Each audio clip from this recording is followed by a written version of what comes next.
ఎట్టకేలకు కాంగ్రెస్ పార్టీ ఖమ్మం లోక్సభ అభ్యర్థికి సంబంధించినటువంటి సస్పెన్స్ అయితే వీడింది. పొంగులేటి శ్రీనివాసరెడ్డి అలాగే విక్టరీ వెంకటేష్ వియ్యంకుడైనటువంటి రఘురామిరెడ్డికి కాంగ్రెస్ పార్టీ పెద్దలు ఆ టికెట్ని ఖరారు చేశారు. ఈ నేపథ్యంలోనే రఘురామిరెడ్డి ఈరోజు కాంగ్రెస్ పార్టీ తరపున బీఫామ్ తీసుకొని ఆయన ఖమ్మం లోక్సభ నుంచి నామినేషన్ దాఖలు చేశారు.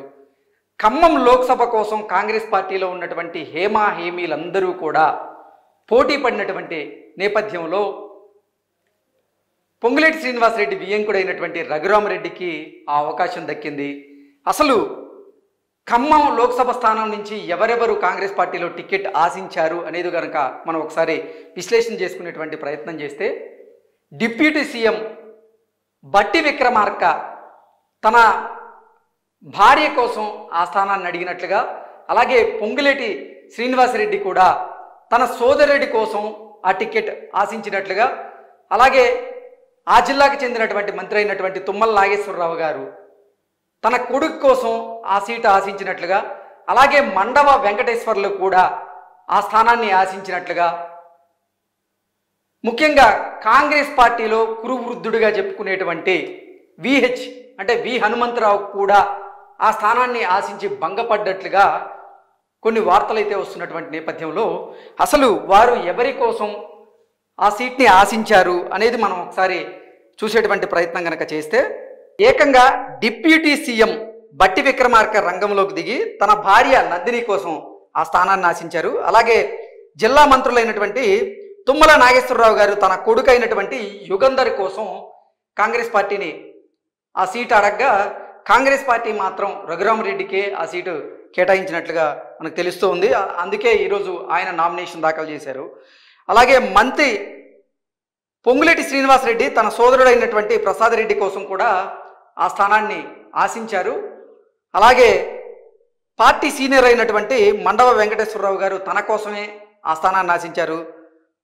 రాయల నాగేశ్వరరావు గారి పేరు కూడా బలంగా వినపడింది. కాంగ్రెస్ పార్టీ రాయల నాగేశ్వరరావు గారికి అవకాశం ఇచ్చే విధంగా పావులు కదుపుతుందంటూ కూడా గతంలో కొన్ని వార్తలు అయితే వచ్చాయి. నెక్స్ట్ అంతకంటే ముందు పార్టీ కురువృద్ధుడిగా చెప్పుకున్నటువంటి విహెచ్ హనుమంతరావుతో పాటుగా పలువురు సీనియర్లు కూడా ఖమ్మం లోక్సభ సీటు ఆశించారు. కానీ ఎవరు ఊహించని రీతిలో రఘురామిరెడ్డి గారికి కాంగ్రెస్ పార్టీ అధిష్టానం ఆ సీట్ని ఖరారు చేసినటువంటి నేపథ్యంలో అసలు ఎవరి రఘురామిరెడ్డి గారు, చాలామంది కూడా రాజకీయంగా లాబింగ్ చేసినప్పటికీ కాంగ్రెస్ పార్టీ అధిష్టానం రఘురామిరెడ్డి వైపే ఎందుకు మొగ్గు చూపింది అనేది ఇప్పుడు సర్వత్రా చర్చనీయాంశంగా మారింది. ఈ నేపథ్యంలో అసలు ఎవరి రఘురామిరెడ్డి అనేది కనుక మనం ఒకసారి చూసేటువంటి ప్రయత్నం చేస్తే, మంత్రి పొంగులేటి శ్రీనివాసరెడ్డి వియ్యంకుడే రఘురామిరెడ్డి. అంతేకాదు తెలుగు సినీ హీరో విక్టరీ వెంకటేష్కి కూడా ఈయన వియ్యంకుడే. ఖమ్మం లోక్సభ స్థానాన్ని ఆనుకొని ఉన్నటువంటి మహబూబాబాద్ లోక్సభ స్థానానికి రఘురామిరెడ్డి తండ్రి సురేందర్ రెడ్డి ఏకంగా 4 సార్లు ఎంపీగా ప్రాతినిధ్యం వహించారు. సో రఘురామిరెడ్డి తండ్రి సురేందర్ రెడ్డి గతంలో మహబూబాబాద్ పార్లమెంటు స్థానం నుంచి ఏకంగా 4 సార్లు గెలిచి అక్కడ ఆయన ఎంపీగా నిలిచినటువంటి నేపథ్యంలో ఆయన కుమారుడే రఘురామిరెడ్డి. సో రాజకీయ వారసత్వంగా ఈయన కూడా ఇప్పుడు రాజకీయాల్లో ఉన్నారు. రాజకీయ స్థానంలో కాంగ్రెస్ పార్టీ పక్కాగా గెలిచే అవకాశం ఉందని కాంగ్రెస్ పార్టీ పెద్దలు భావించారని, దానికి తోడు పొంగులేటి శ్రీనివాసరెడ్డి మార్క్ ఆ జిల్లాలో ఖమ్మం జిల్లాలో బలంగా ఉండేటి నేపథ్యంలో పొంగులేటి శ్రీనివాసరెడ్డి కూడా ఈయనకి సహాయం చేసే అవకాశం ఉంది, సహాయ సహకారాలు అందించే అవకాశం ఉంది. కాబట్టి ఎందుకంటే స్వతహాగా వియ్యంకుడు కాబట్టి, సో పొంగులేటి శ్రీనివాసరెడ్డి గారి వియ్యంకుడు కాబట్టి పొంగులేటికి సంబంధించినటువంటి అనుచర వర్గం, అలాగే పొంగులేటికి సంబంధించినటువంటి ఓట్ బ్యాంక్ ఏదైతే ఉందో ఆ జిల్లాలో అది కూడా రఘురామిరెడ్డి గారికి పడే అవకాశం ఉంది. కాబట్టి రఘురామిరెడ్డి గారిని కాంగ్రెస్ పార్టీ అక్కడ అభ్యర్థిగా ప్రకటించింది. అందుకే రఘురామిరెడ్డి గారు ఈరోజు అట్టహాసంగా అక్కడ నామినేషన్ దాఖలు చేశారు అనేటువంటి వార్తలు అయితే వినపడుతూ ఉన్నాయి. సో ఈయనకైతే రాజకీయంగా పలుకుబడి అక్కడ గట్టిగానే ఉంది.